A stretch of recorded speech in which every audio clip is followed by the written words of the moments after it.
Hello friends, எல்லாருக்கும் வணக்கம். நம்ம இன்றைக்கி ரொம்பவே டேஸ்டியான மட்டன் கிரேவி எப்படி சேர்த்துன்னு பார்க்கலாமா? இது சாப்பாடு கூட வச்சு சாப்பிட்டா அவ்வளோ டேஸ்டியாக இருக்கும். தோசை கூடையும் சப்பாத்தி கூடையும் கூட வச்சு சாப்பிட்லாம், ரொம்பவே நல்லாயிருக்கும். வாங்க இந்த கிரேவி எப்படி சேர்த்துன்னு பார்க்கலாம். நான் இன்றைக்கி 1/2 கிலோ மட்டன் எடுத்திருக்கேன். கிரேவி செய்கிறதுக்கு மட்டனை ஃபஸ்ட்டு குக்கரில் விசில் விட்டு வேக வச்சு எடுத்துக்கலாம். 1/2 கிலோ மட்டனை நல்லா வாஷ் பண்ணிவிட்டு இது மாதிரி குக்கரில் சேர்த்துட்டு மட்டன் மூழ்கிற அளவுக்கு தண்ணி ஊற்றுனீங்கன்னா போதும், ரொம்ப அதிகமாக வேணாம். இப்போது கொஞ்சமாக மஞ்சத்தூள் இதில் ஆட் பண்ணிக்கலாம். அப்புறம் கொஞ்சமாக கல்லுப்பு ஆட் பண்ணிக்கிறேன்.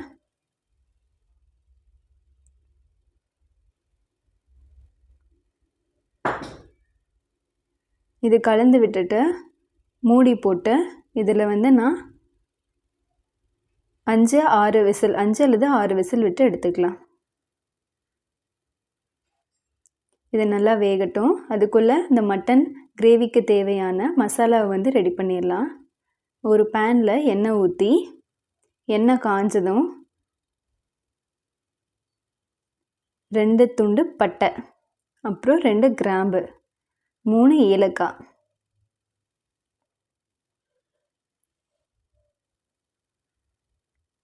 சீரகம், வரமிளகாய். நீங்கள் காரம் கூடுதலாக சாப்பிடுவீங்கன்னா ஒரு வரமிளகாயை கூட சேர்த்துக்கலாம். மிளகு.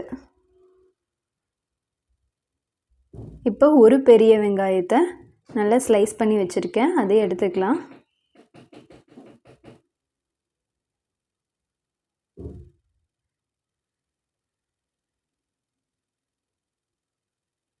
இது நல்லா வதங்கட்டும். வெங்காயம் நல்லா வதங்கிடுச்சு. இந்த அளவுக்கு வதங்கினா போதும். இப்போ இதில் 2 டீஸ்பூன் கொத்தமல்லி தூள்,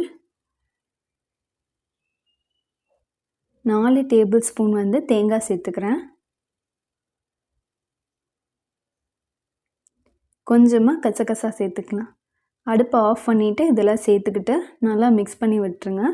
இது நல்லா ஆறட்டும். ஆறினதுக்கப்புறம் தான் மிக்ஸி ஜாரில் போட்டு அரைக்கணும். இது நல்லா ஆறினதுக்கப்புறம் அரைச்சி எடுத்து வச்சுக்கலாம். இப்போது கிரேவி செய்ய ஸ்டார்ட் பண்ணிடலாம்.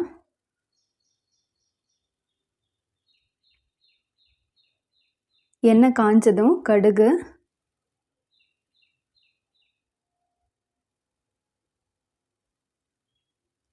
வரமிளகாய். நம்ம ஆல்ரெடி ஒரு 1/2 மிளகாய் சேர்த்துருக்கோம். இதில் 1 மிளகாய் சேர்த்துருக்கேன்.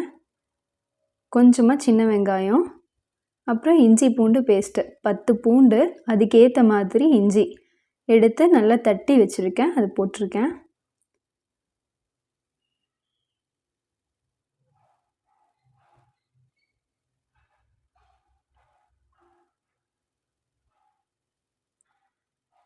இப்போது 2 நல்லா பழுத்த பெரிய தக்காளியாக எடுத்து சேர்த்துக்கலாம்.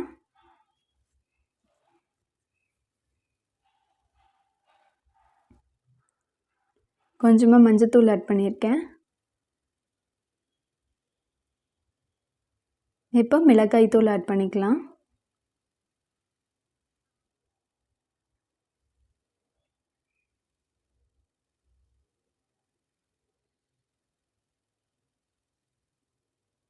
பாருங்கள், தக்காளி நல்லா இந்த அளவுக்கு மசிஞ்சு வேகணும்.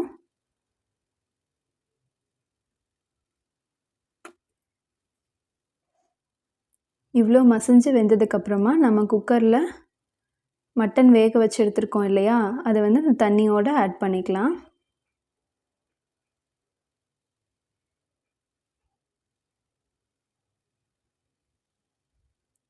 இப்போது நம்ம அரைச்சி வச்சுருக்க மசாலாவையும் இதில் ஆட் பண்ணிக்கலாம். ஆட் பண்ணிவிட்டு இப்போ இது கொஞ்சம் தண்ணி கன்சிஸ்டன்சியில் இருக்குது. இது நல்ல கிரேவியாக வரணும்.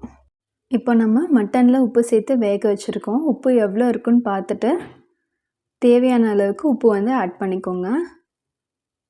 மட்டன் நல்லா வெந்திருக்கிறதுனால இதுக்கப்புறம் நல்லா வேக தேவையில்லை. நல்லா ஹை ஃப்ளேமில் வச்சு நமக்கு தேவையான கன்சிஸ்டன்சியில் எடுத்துக்கலாம். 10 minutes later.